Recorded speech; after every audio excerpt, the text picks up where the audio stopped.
La prescription que nous allons voir aujourd'hui est un petit peu spéciale. Oui, parce que ça concerne des pères. Il y a des pères parmi nous? Oui, très bien. Ah, c'est aussi pour les mamans. Il y a des mamans parmi nous? Oui. Ouais. Et maintenant, si vous n'avez pas pu lever la main la première fois ni la deuxième fois, je vous dis que quand même cette prescription était adressée aux enfants.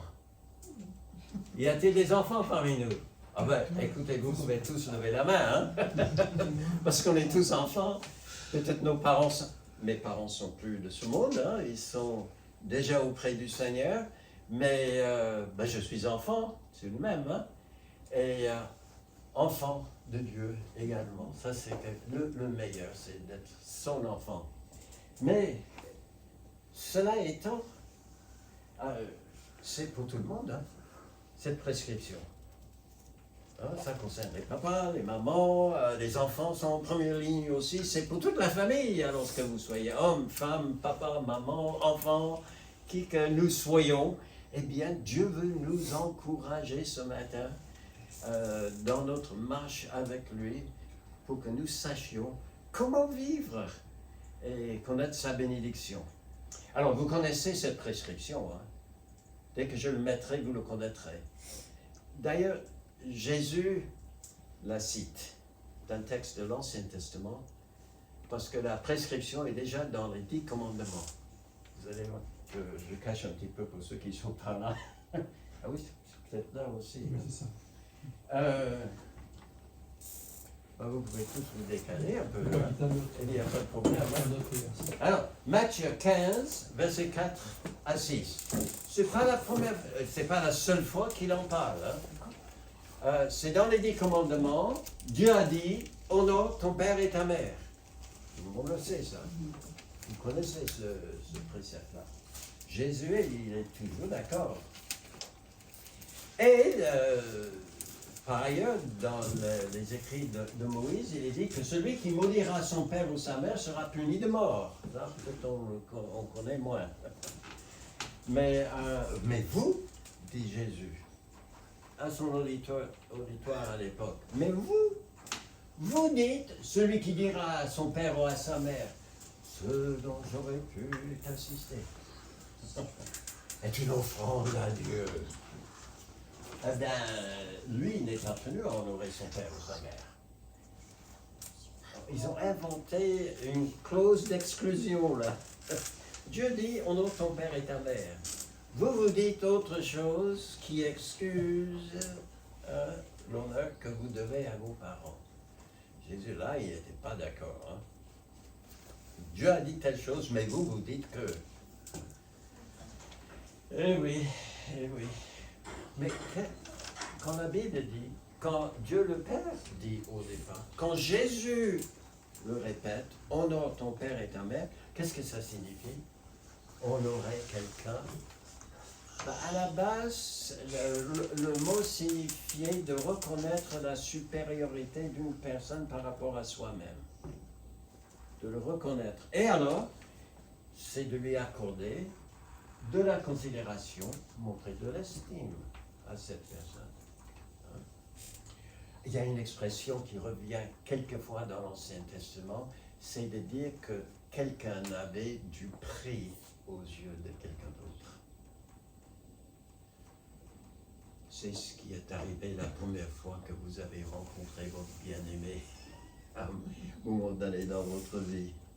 Tout d'un coup, elle avait du prix. Lui, il avait du prix à vos yeux. Mais c'est aussi l'idée, le mot est associé à un mot qui parle de quelque chose qui est glorieux, de grand. Et nous, quand nous rendons donc gloire à quelqu'un, que nous reconnaissons être plus grand que nous, ça c'est l'idée d'honorer. Probablement, quand je dis ça, on pense tout de suite à Dieu, hein, parce qu'on vient au culte, pourquoi? Pour rendre gloire à Dieu, pour lui rendre un culte. Mais là, le précepte que nous regardons aujourd'hui dit il faut honorer ses parents, ton père, ta mère. Et quand on le fait, c'est curieux, mais on honore Dieu en même temps. D'accord? Pourquoi? Comment ça se fait que si j'honore mes parents, j'honore Dieu, et si je méprise mes parents, je dois admettre que je méprise aussi Dieu? C'est lui qui nous a donné la vie. Déjà, c'est lui qui nous dit, honore ton père et ta mère. Ça vient de Dieu, hein? C'est lui qui nous dit. Alors, si lui nous dit, honore ton père et ta mère, et on lui dit non. Est-ce que... Bon, déjà, on ne va pas honorer nos parents, on l'a dit. Mais on ne peut pas dire qu'on honore celui qui nous donne le précepte, hein, le principe de vie. C'est lui qui demande de le faire. Et c'est lui qui avait dit au premier couple, Adam et Ève, hein, dans le jardin d'Éden, soyez féconds, multipliez, remplissez la terre. Donc c'est qu'il voulait que ce couple devienne maman et papa. Maman et papa des enfants. Et que ces enfants devaient les honorer. D'accord, mais réfléchissons encore un petit peu plus loin.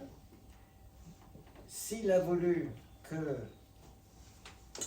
des gens se marient, qu'ils aient des enfants, etc., et que les enfants doivent honorer les parents, si on ne le fait pas, eh bien, mépriser les parents, c'est d'abord, comme on vient de le dire, c'est mépriser Dieu, hein, qui a fait le commandement, qui a donné le commandement, et qui a créé l'homme et la femme de sorte qu'ils puissent avoir des enfants. Et en plus, il leur a demandé de le faire. Donc, ils ont la capacité et le devoir d'avoir des enfants. Mais si on les méprise, ça va retomber contre nous. Hein? Est-ce qu'on peut dire qu'on méprise Dieu, on méprise nos parents sans dire qu'on se méprise soi-même? Alors, je vais vous dire quelque chose que j'ai découvert en faisant cette petite étude pour moi-même. Il y a un effet de boomerang qui revient souvent dans les textes que nous allons voir. C'est-à-dire que ce que je fais pensant à l'autre, ça va revenir dans le visage après. Donc, mépriser l'autre, oui, mais si je méprise l'autre qui m'a mis au monde, qu'est-ce que je dis par rapport à moi?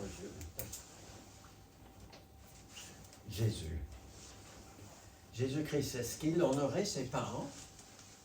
Eh oui.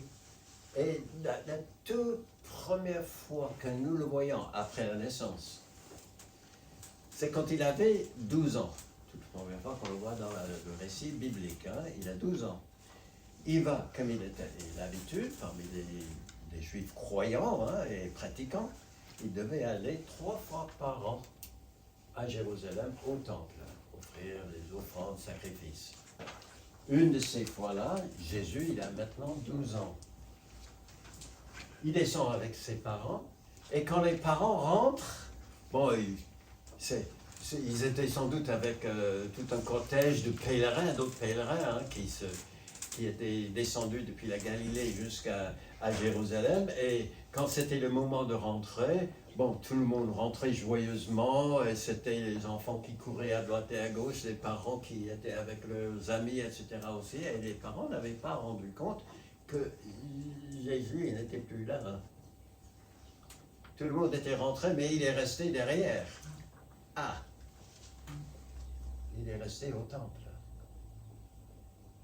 Et il s'intéressait aux Écritures. Et puis, il posait beaucoup de questions au rabbin qui était là. Et quand finalement, il a fallu du temps, hein, que les parents ont compris que Jésus n'était pas là, et ils ont fait des recherches. Non, il n'est nulle part parmi nous, il fallait qu'il retourne jusqu'à Jérusalem, qu'il fasse des recherches. Et enfin, qu'est-ce que Jésus leur a dit? Il a dit ça. Pourquoi me cherchez-vous? Ne savez-vous pas qu'il faut que je m'occupe des affaires de mon Père, honore ton père et ta mère. Ta mère. Intéressant, à 12 ans, il sait qui est son père. C'est important d'enseigner les enfants que Dieu veut être leur papa. Hein? Et il veut. Et il ne faut pas mépriser. Jésus-Christ a dit à un moment, laissez venir à moi les petits-enfants, ne les en empêchez pas. Ben oui, on peut comprendre que Dieu veut être notre Père et on peut devenir son enfant tout petit. Et puis, ils n'ont pas compris ce qu'ils disaient, les parents. Et puis Jésus, il descendit avec eux pour aller à Nazareth et il leur était soumis.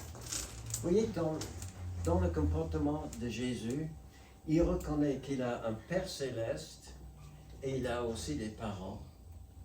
Il en offre les deux. Son Père céleste, il se soumet aussi à ses parents. Formidable, hein? Mais ça continue jusqu'à la fin de sa vie.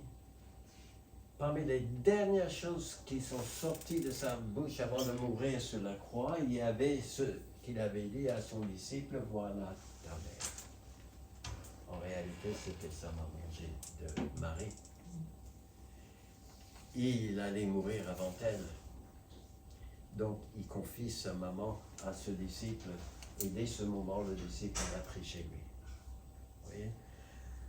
Depuis tout petit, et jusqu'à la fin de sa vie, il honorait ses parents. Ça, c'est un bel exemple hein, pour nous, aujourd'hui. Bon, vous voulez honorer vos parents. Peut-être vous êtes un peu comme moi, vous n'avez peut-être plus vos parents en vie aujourd'hui. Vous pouvez quand même toujours honorer vos parents. Je pense que la suite, vous pouvez l'écrire. Hein, vous pouvez prendre ma place. Là, ça tient. Dans la liste de personnes que Emmanuel cherche, il n'a pas dit un autre prédicateur. Hein. Mais vous pouvez me donner des idées aussi. Hein. Parce que la suite, c'est pas tellement un commentaire de texte autant que simple méditation. Mais on trouve tous, on sait qu'il faut honorer les parents. Et je pense qu'on a tous des idées de comment faire. La question n'est pas de savoir si on a des idées ou pas, mais de les mettre en pratique après. Mais si vous ne trouvez pas les idées que vous avez en tête, dans ma liste, vous allez me le dire après, ok? Et puis comme ça, nous pouvons compléter. Une première chose qui vient souvent. Ah, pour honorer les parents. Est-ce qu'on n'a pas des fêtes dans l'année? Fête des mères, fête des pères. Et qu'est-ce qu'on fait?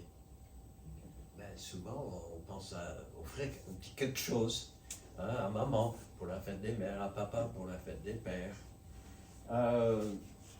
Mais offrir quelque chose qui reflète le fait que pour nous, ils ont de la valeur. Alors, forcément, ce sera quelque chose qui fait plaisir aux parents, mais aussi quelque chose qui montre que notre estime.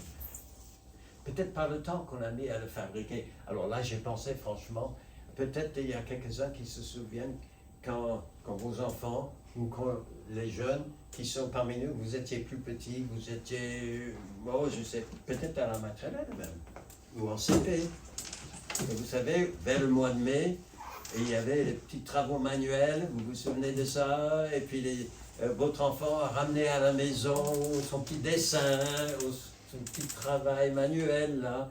Oh, faut dire, c'était pas Picasso hein, qui l'a fait. J'ai entendu quelqu'un dire une fois c'était mieux que Picasso. Hein, mais pour la maman, ah ben ça valait de l'or.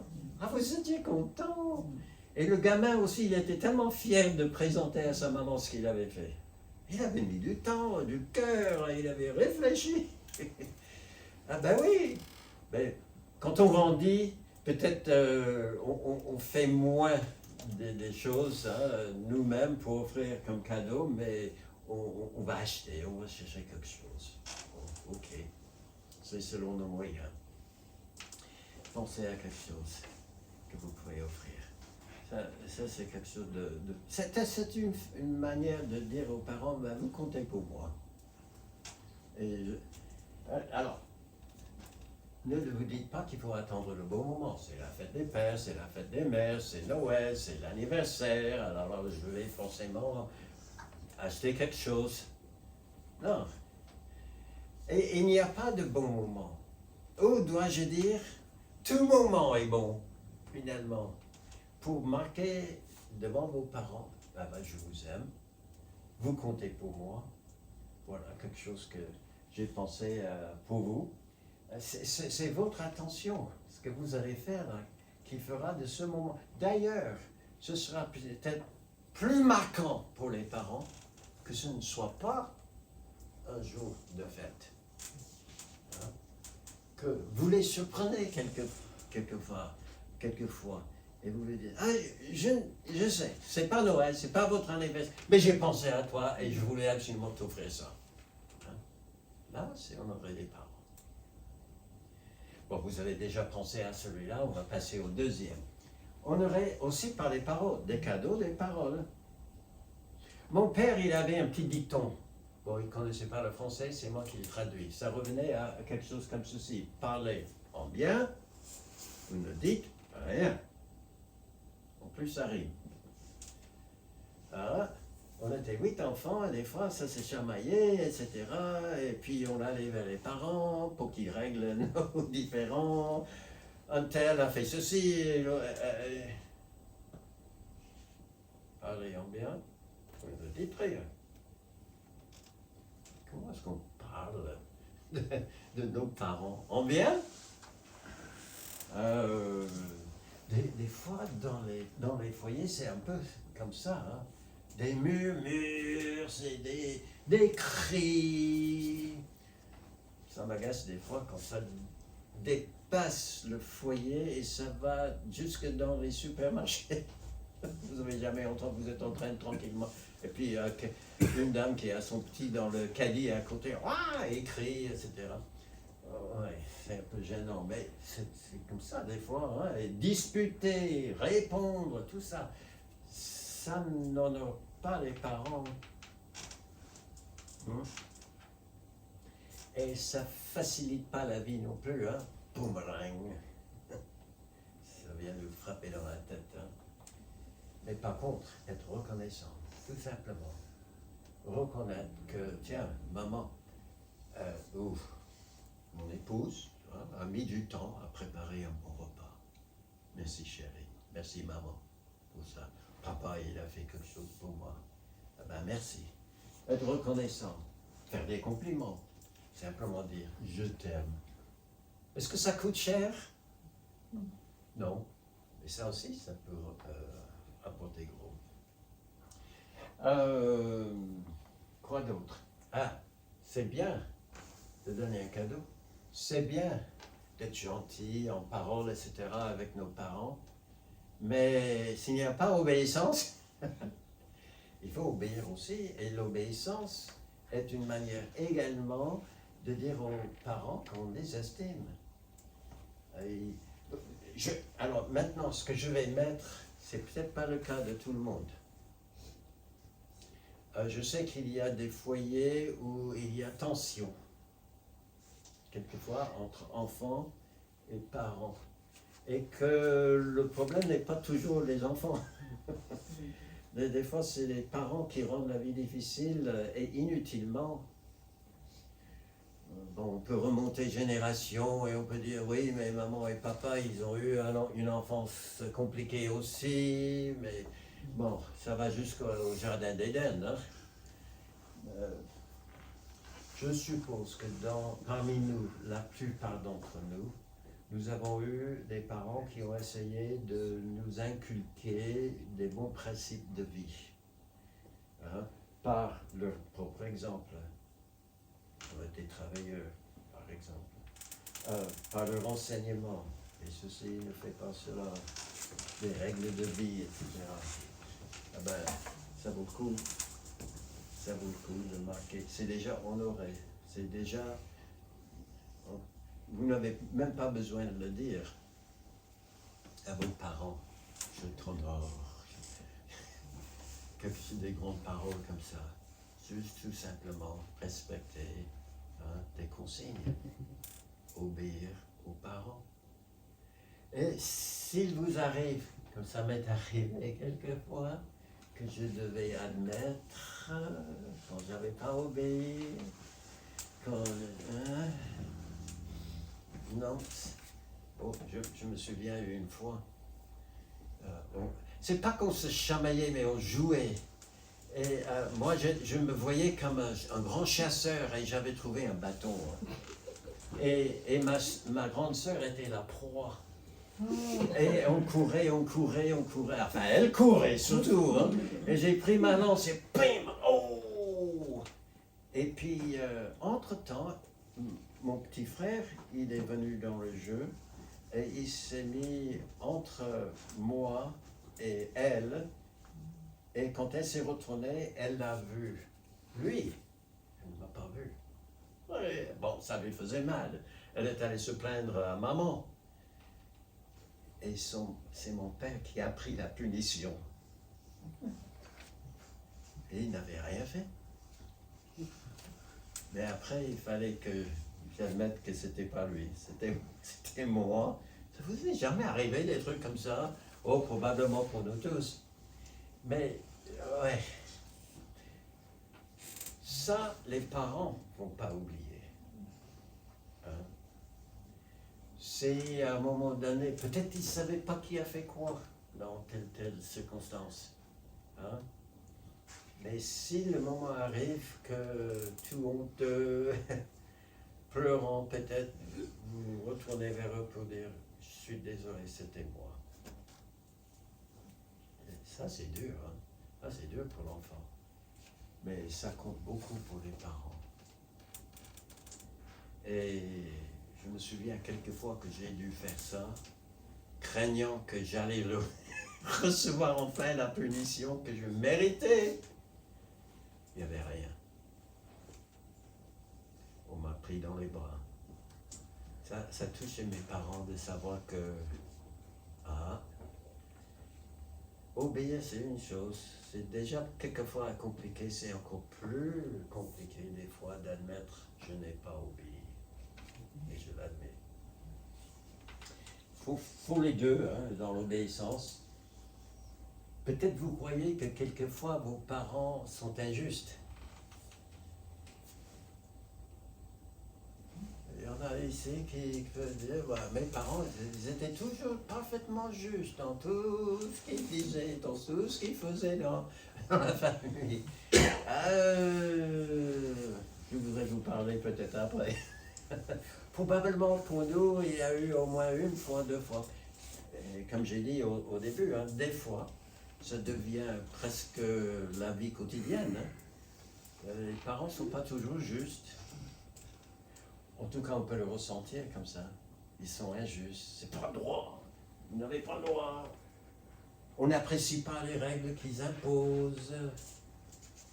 Bon. Que faut-il faire? Enfants, obéissez à vos parents. Honore ton père et ta mère. Et quand vous serez plus grands, je parle aux jeunes là maintenant, les enfants. Quand vous serez grands, et que vous allez vous marier et fonder une famille, vous allez faire mieux, ok? Vous allez faire mieux. Probablement, vous allez faire comme vos parents, comme vous pouvez. Vous allez essayer de faire beaucoup mieux. Les parents ne sont pas parfaits, pas plus que les enfants. Mais à chacun ses responsabilités et aux enfants la responsabilité d'honorer papa et maman. Maintenant, c'est biblique, Vous connaissez Éphésiens chapitre 6 qui commence en disant « Enfants, obéissez à vos parents, car cela est juste. » C'est Dieu qui le dit. C'est juste, pourquoi? Parce que c'est dans la loi. Donc c'est juste. Honore ton père et ta mère, c'est le premier commandement avec une promesse. Quelle promesse? Afin que tu sois heureux et que tu vives longtemps sur la terre. Bon. Il y a quelque chose qui m'a frappé en relisant ça, parce qu'on connaît tous ce verset, ce petit texte. C'est le fait que dans le même verset, on a obéir et honorer. C'est-à-dire que si on veut honorer, il faut obéir. Et en obéissant, on honore les parents. On ne réfléchit pas peut-être comme ça sur le coup, mais aux yeux de Dieu, c'est comme ça. C'est une façon d'honorer par l'obéissance. Et puis il y a ce verset dans les Proverbes, là c'est un peu curieux aussi par la juxtaposition des idées. La crainte de l'Éternel est le commencement de la science. D'accord? On connaît ça. Les insensés méprisent la sagesse et l'instruction. Ah. Et puis il dit, écoute mon fils l'instruction de l'Éternel. Ne rejette pas l'enseignement de l'Éternel. Hein? Attends, on a changé de sujet là, non? Il commence en parlant de craindre l'Éternel et il poursuit en disant, écoute l'instruction de ton père et ne rejette pas l'enseignement de ta mère. Qu'est-ce qui ne va pas là? Donc tout va très bien. Tout va très bien. Parce qu'on montre notre respect, l'honneur, crainte de l'Éternel à travers le comportement que nous avons vis-à-vis de nos parents. Écoute donc l'instruction de ton père, ne rejette pas l'enseignement de ta mère, car c'est une couronne, vous voyez, le boomerang qui revient. Ça va honorer Dieu, ça va honorer les parents, et ça va nous faire du bien aussi. Parce qu'il dit, car ce comportement-là, écouter, obéir, c'est une couronne de grâce sur ta tête et une parure pour ton cou. On aime être à la mode, n'est-ce pas? Et aujourd'hui, j'ai reçu plusieurs photos de mon fils qui est aux États-Unis avec ses enfants qui commencent à grandir aussi.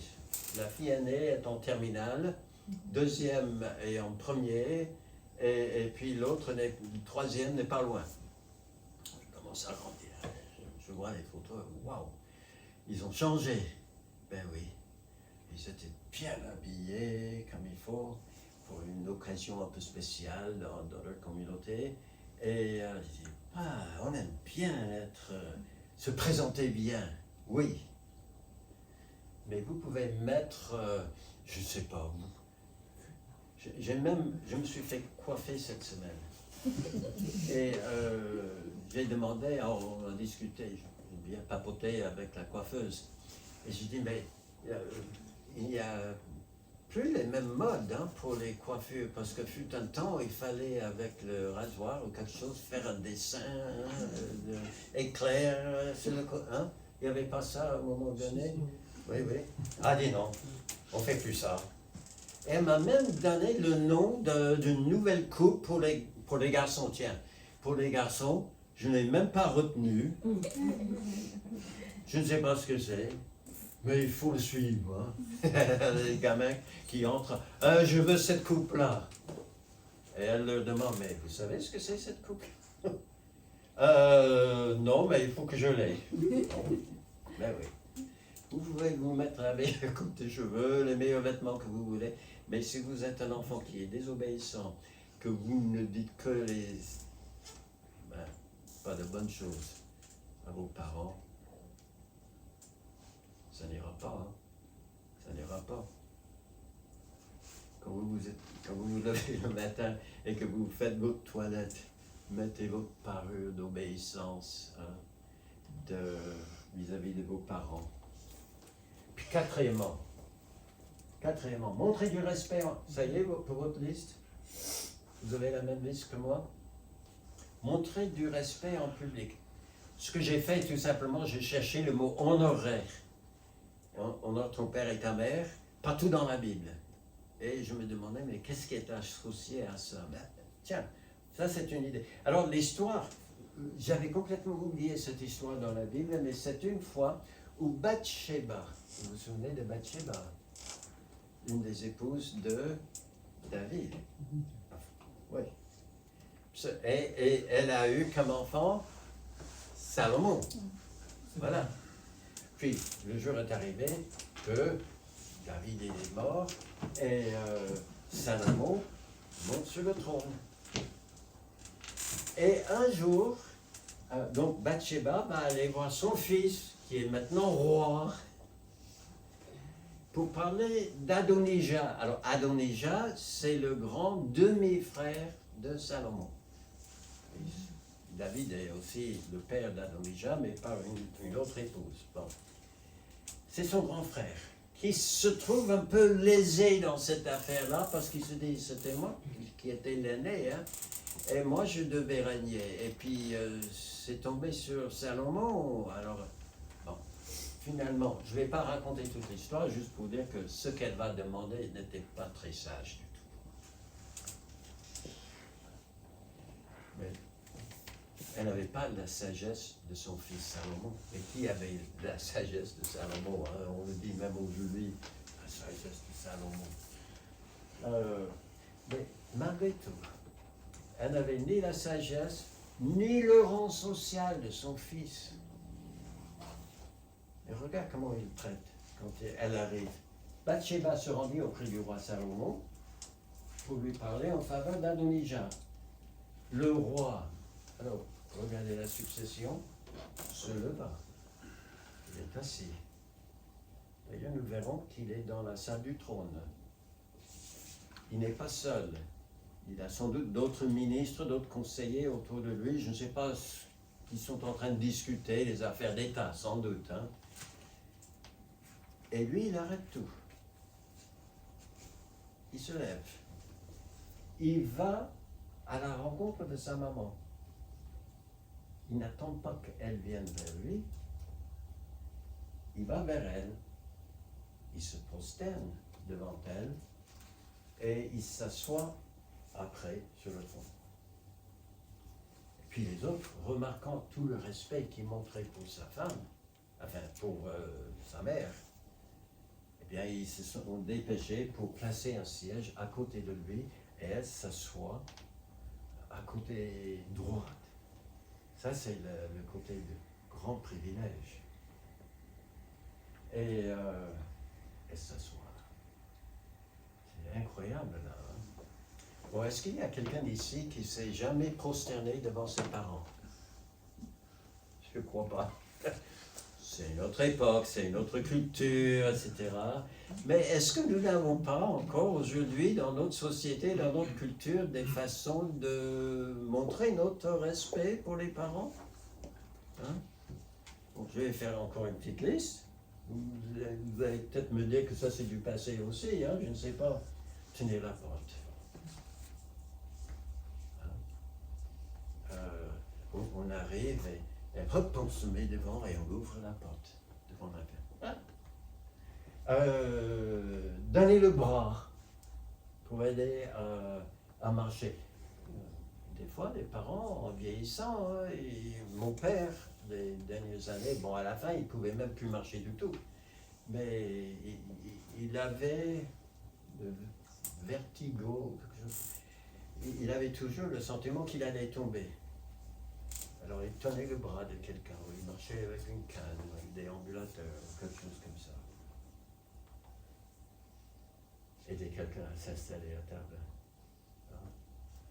Maman est là, papa est là, vous arrivez peut-être dans un restaurant et vous tirez la chaise, vous aidez la personne à s'installer à table.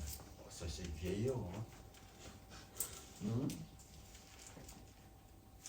Les présenter aux autres. Alors il arrive que quelquefois, on est en public, on voit les copains, les copines, et on oublie que les parents sont les jeunes. Mais tout simplement dire, même Benjamin il le fait pour nous. Quelquefois. Parce qu'on ne connaît pas tout son petit monde hein, là où il travaille.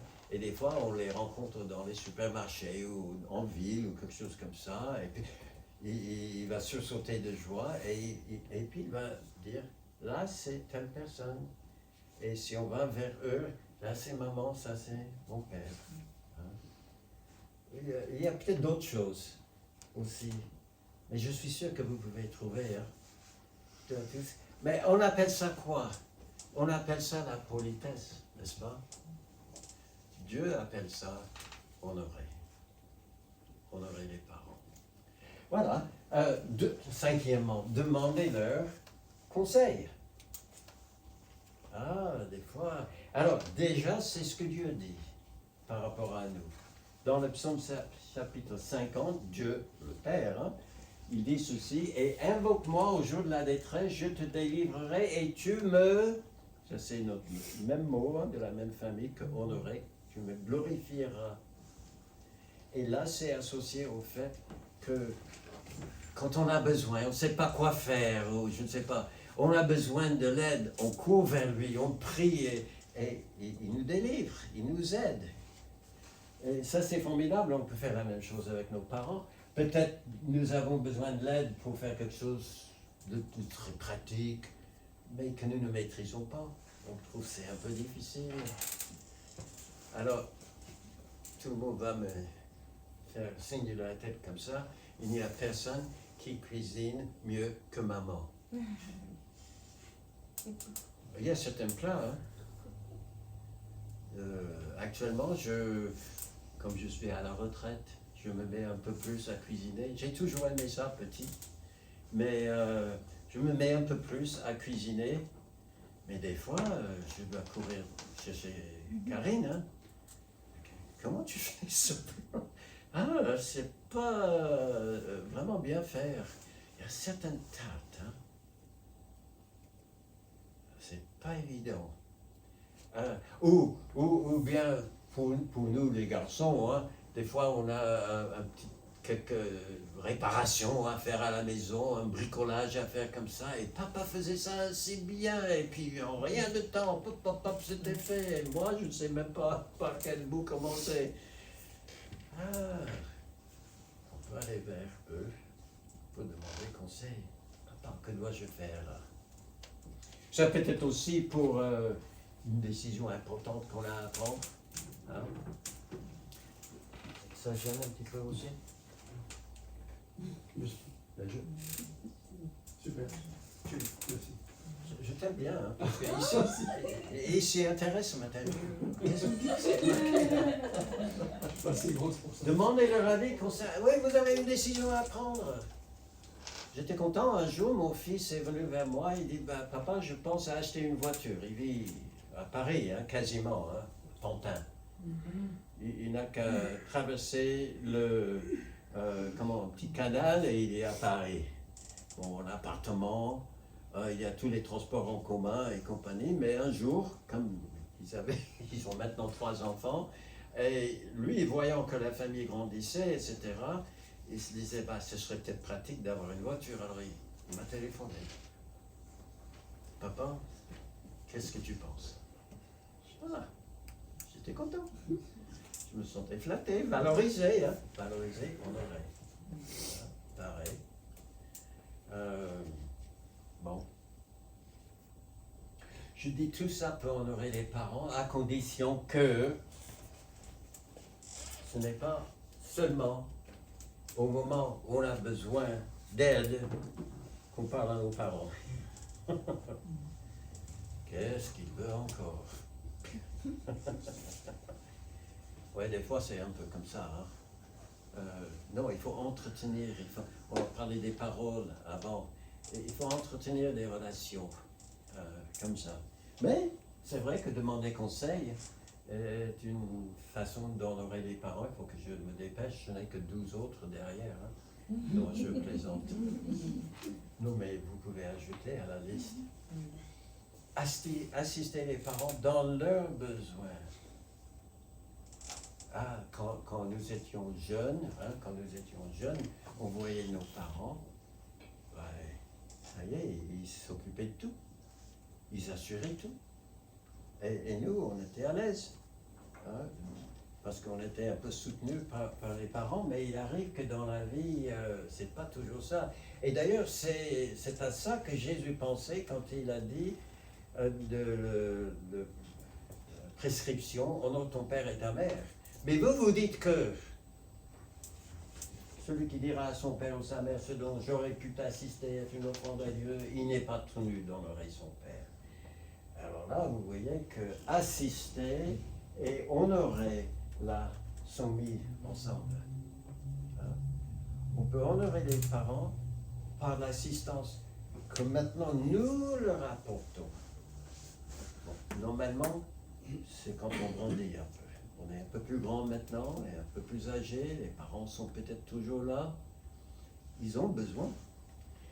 Ça peut arriver quand même. Alors, je remarque de nos jours, il y a des situations un peu compliquées. J'ai vu des statistiques, je ne les ai pas remises ici, mais des jeunes restent de plus en plus longtemps dans le foyer de leurs parents. Parce que les temps sont un peu compliqués et il n'est pas facile, rien que de monter un petit dossier pour avoir un logement, louer une petite chambre quelque part. Pas toujours évident. Alors, c'est pas par volonté peut-être pour beaucoup de jeunes, mais ils doivent rester plus longtemps avec les parents. Si c'est votre cas, il arrive même que les enfants travaillent déjà, mais ils n'ont pas chez soi, et ils ont besoin d'être aidés encore. Alors, dans ce cas-là, vous pouvez décharger vos parents de payer vos affaires, et ce serait aussi une manière. Vous avez les moyens maintenant, si le Seigneur vous permet de travailler. Peut-être pas de vous loger, mais vous avez un peu dans... Mon père, il a commencé, c'était pas moi qui, je dis rien en ma faveur là, parce que j'ai pas pensé à honorer mes parents, franchement, pas cela, parce que ça m'était imposé. Et c'est une leçon que j'ai appris.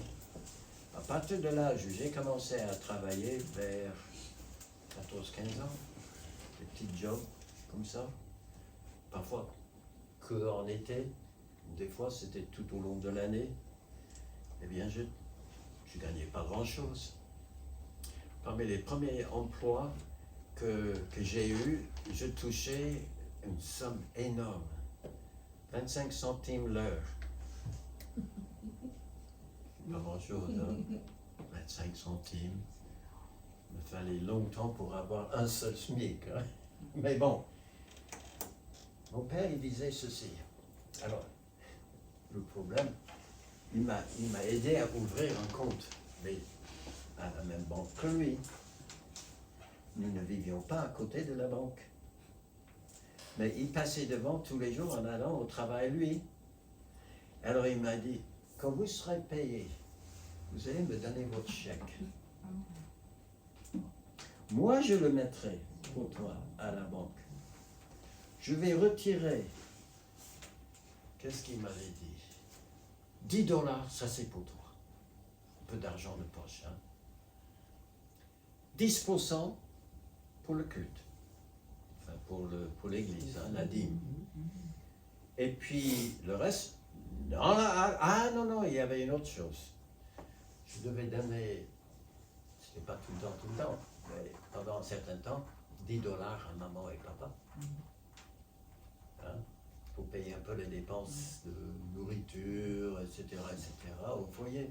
Et puis le reste, j'ai jamais vu ma paye. J'ai jamais vu. J'ai eu 10 $ dans ma poche. J'ai eu une autre poche avec ce que je devais éveiller mon père à ce que je devais mettre à l'église était mise. Je me souviens que finalement, quand j'arrivais à la fin de lycée, et que j'envisageais faire des études supérieures, donc je devais quitter mes parents, aller dans la grande ville, Chicago, étudier là-bas. J'allais avoir des choses à payer. D'ailleurs, mes parents ont dit avant que j'aille, maintenant, tu as toutes ces économies, obligé, toutes ces économies. Toi, tu vas payer, si tu as besoin des vêtements, tu vas payer tes vêtements. Et tu vas payer ton école. On n'a pas les moyens. Mais ils avaient assuré que moi, j'ai les moyens. Progressivement, à l'avance. Le boomerang est revenu. J'ai jamais dû me soucier pendant les années de scolarité. Merci Seigneur pour les parents prévoyants. Alors, c'est pas ce que je dis tous les parents doivent faire. Je dis que pour moi c'est une bonne leçon. Une bonne leçon que déjà la vie n'est pas gratuite.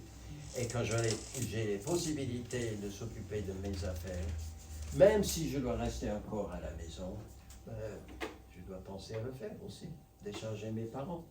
Maintenant, si je suis parti, et c'est la plupart d'entre nous, le cas de la plupart ici, on est déjà parti, vous pouvez honorer les parents en leur rendant visite. Et vous allez passer un bon moment ensemble, et vous allez observer, est-ce qu'ils ont besoin là d'aide? Est-ce que je peux les assister? Est-ce qu'il y a des petits travaux à faire? Est-ce qu'il y a des courses que je peux faire pour eux? Ont-ils besoin, parce qu'on arrive à un certain âge, que les parents ne conduisent plus? Ah, j'étais peiné ce matin, François est venu, et il ne conduisait plus, il a sa chauffeur. Et c'est formidable, mais on ne conduit plus. On a besoin d'aide. C'est une façon de montrer de l'honneur, de l'estime pour quelqu'un. C'est biblique, Proverbe. Alors, ça, c'est des termes un peu généraux. Avoir pitié de l'indigent, c'est l'honorer. Est-ce que ça peut être nos parents qui sont l'indigent? Eh oui, ça le peut. Vous savez que c'est pas parce qu'on est à la retraite que ça va mieux maintenant. Pour certains, c'est peut-être le cas, mais pour beaucoup, surtout en France, aujourd'hui, j'entends à la radio, c'est un peu la galère. Alors, si nous sommes l'enfant du parent qui n'a plus les mêmes ressources qu'avant, peut-être nous pouvons les aider.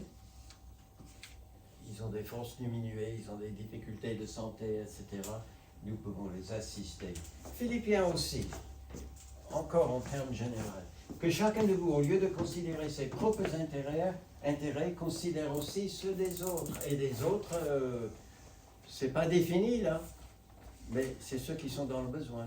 Et si on constate que nos parents sont dans le besoin, nous pouvons le faire. Il faut que je termine, les enfants ont fini avant moi et c'était plus fort que moi.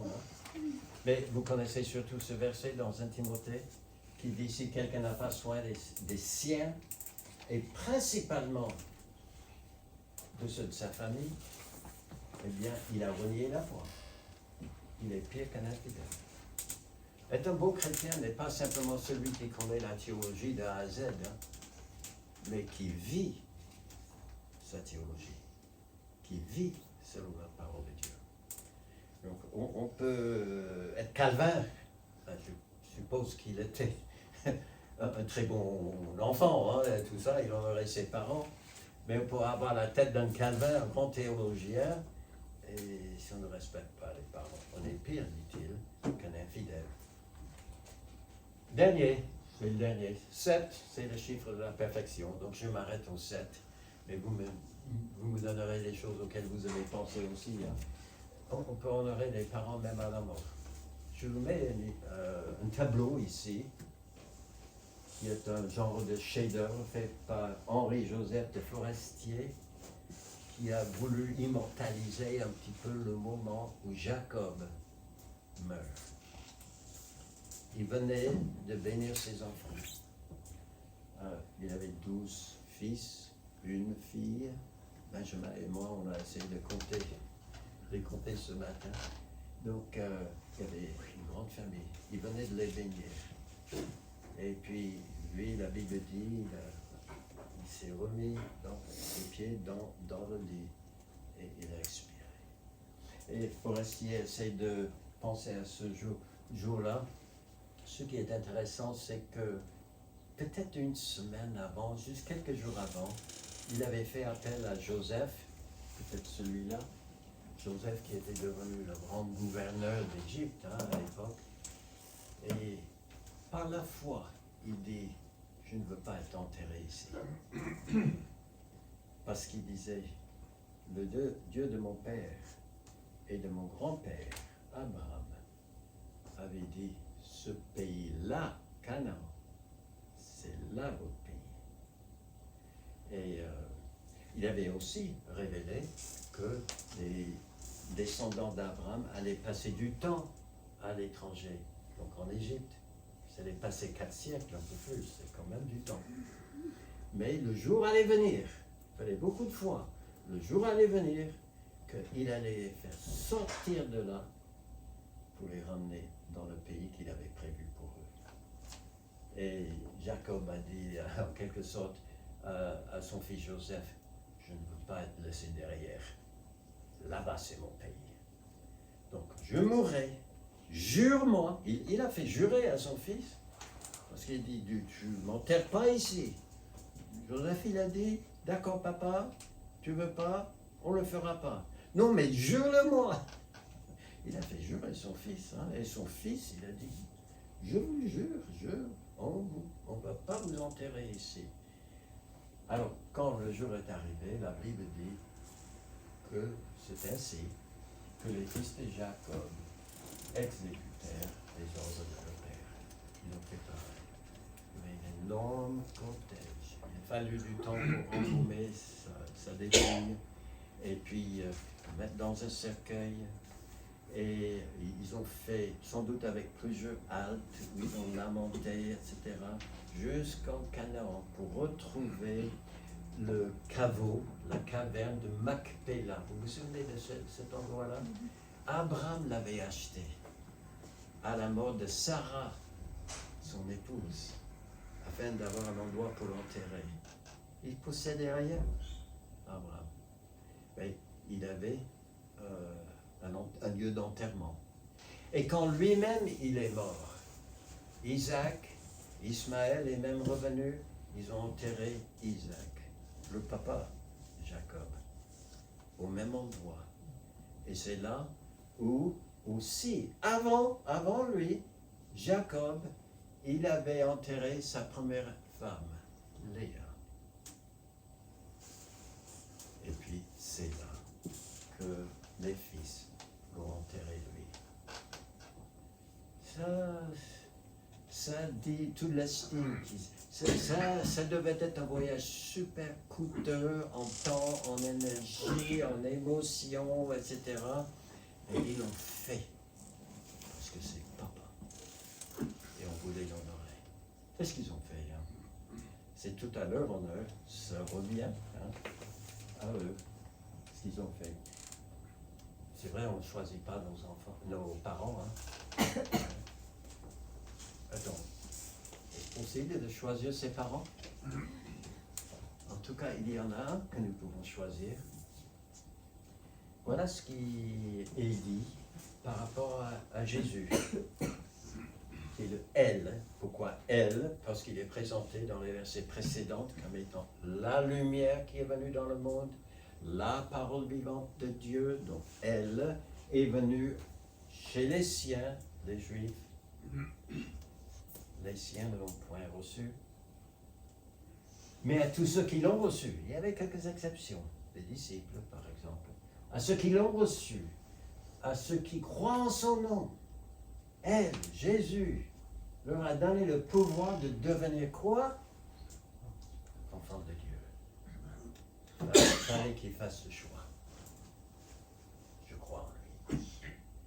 Je crois en Jésus. Je le reçois dans mon cœur. Il est mon sauveur. Et quand Dieu le Père voit ça, il dit, là, je lui donne le pouvoir de devenir mon enfant. Il nous adopte. C'est formidable. Alors le mot pouvoir a le sens de, il nous donne le droit, il nous autorise à devenir son enfant. Puis-je vous demander, est-ce que vous êtes enfant de Dieu? Hein? Si vous me dites avec le signateur, oui, ben je pense que c'est pratiquement le cas sans doute de tout le monde, mais est-ce que vous honorez votre Père? Écoutez, en croyant en Jésus-Christ, en le recevant, comme le verset dit, comme sauveur, nous honorons le Père. Et nous devenons ainsi son enfant. Et donc nous avons une responsabilité envers lui, comme envers nos parents. On va l'honorer un instant juste en passant la tête, en le remerciant pour être ce bon Père qu'il est pour chacun d'entre nous. Merci notre Dieu. Merci pour ce commandement qui nous rappelle nos devoirs vis-à-vis de nos parents terrestres, biologiques, en tout cas ceux qui nous ont élevés.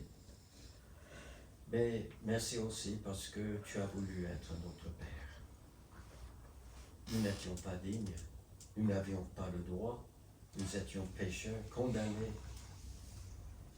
Mais tu as envoyé Jésus-Christ, porter en lui-même tous nos péchés, porter aussi, Seigneur, notre pénalité, afin que nous puissions avoir une pleine confiance en lui, croire en lui, le recevoir comme notre Sauveur. Et merci de ce que tu es devenu notre Père. Pour ceux en tout cas parmi nous qui ont fait ce choix, peut-être quelqu'un, Seigneur, parmi nous aujourd'hui n'a pas encore fait le choix de dire oui, je crois en lui, je mets ma confiance en lui, je le reçois pour mon Sauveur.